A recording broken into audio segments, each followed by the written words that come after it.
সুখ খুঁজতে খুঁজতে যে নারীর চোখের নিচে কালশিটে পড়ে গেছে তাকে আর ধৈর্যের গল্প শোনাবেন না। জীবনের সবথেকে কঠিন স্কুল হলো জীবন, আর সবথেকে মেধাবী ছাত্রী হলো সেই মেয়েটা যার কপালের ভালো না। পরিস্থিতি তাকে শিখিয়েছে চুপ থাকতে, বাস্তবতা তাকে শিখিয়েছে পাথর হতে। যে মেয়েটা একসময় অল্প আঘাতে ভেঙে পড়ত, আজ সে পাহাড় সমান কষ্ট নিয়েও মুচকি হাসে। এটা মেয়েদের শক্তি, এটাই হলো বদল। যে বদলে আমরা প্রতিনিয়ত বদলাচ্ছি, যে বদলে আমরা প্রতি সময় মেয়েরাই স্যাক্রিফাইস করে আসছি, আমাদের মেয়েদের জীবনটাই এরকম। প্রতিটা মেয়ের জীবনের কাহিনী, এক একটা মেয়ের জীবনের কাহিনী এক একটা রকম, কিন্তু সবারই একটু বিশ্লেষণ করলে দেখা যাবে সবারই প্রায় সেম সেম। কারো একটু এদিক, কারো একটু ওদিক।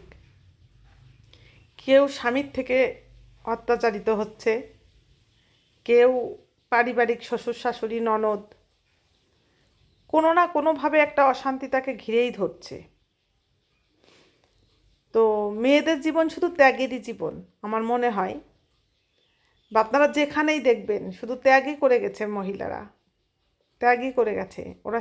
শুরু থেকে শেষ পর্যন্ত শুধু ত্যাগেরই গল্প পাবেন, শুধু গল্পই ত্যাগেরই গল্প। আর কিছু কিছু মেয়ে মানুষ আছে, সবার কথা বলবো না, যারা টিকে থাকার লড়াইতে যে কোনো মূল্যে টিকে থাকতে চায়। সেটাও একটা যুদ্ধ, সেটাও একটা যুদ্ধ তার জীবনে, সেটাও একটা যুদ্ধ। সে যে কোনোভাবে টিকে থাকতে চাইছে, কারণ পৃথিবীটা যুদ্ধক্ষেত্র। সেখানে যে কোনো মূল্যে আমাদের সবাইকে টিকে থাকতে হবে, তাই ছাড়া কিচ্ছু করার নেই। আমরা ইচ্ছা করলেই এখান থেকে পালিয়ে যেতে পারছি না। প্রতিটা মেয়ের জীবনের ক্ষেত্রেই কিছু কিছু গল্প আছে, সেই গল্প কেউ জানে, কেউ জানে না।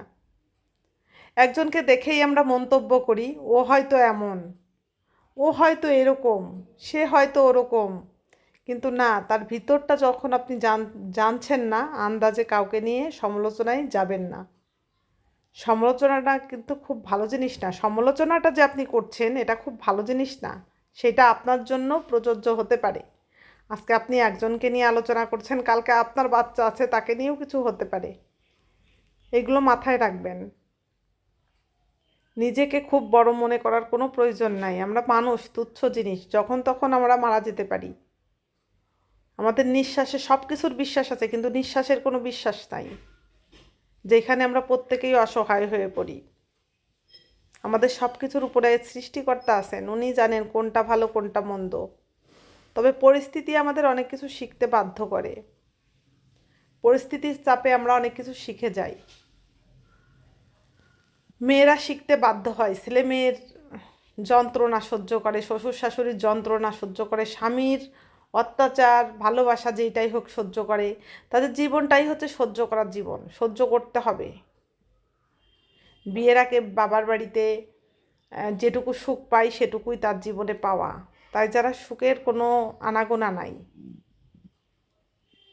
এটাই হচ্ছে আমার এইটুকু জীবনে আমি যতটুকু দেখেছি, আমার এটাই মনে হয়। মেয়েদের শুধু শিখতে হবে, মেয়েদের শুধু জানতে হবে। মেয়েরা শুধু সহ্য করতেই জন্ম নিয়েছে। পৃথিবীতে মেয়েরা শুধু সহ্য করবে, আর কিছু করুক না করুক তাদের ধৈর্য সহ্য থাকতে হবে। মেয়েরা পাগল হয়ে যায়, অনেকে বলে বউটা পাগল হয়ে গেছে। কেন পাগল হয়ে গেছে সেটা কি আপনি জানেন? সে মেন্টাল হয়ে গেছে কেন? তাকে মেন্টাল হতে আপনারাই বাধ্য করেছেন, আপনারাই সমাজ বাধ্য করেছে মেন্টাল হতে, তাই সে মেন্টাল হয়ে গেছে।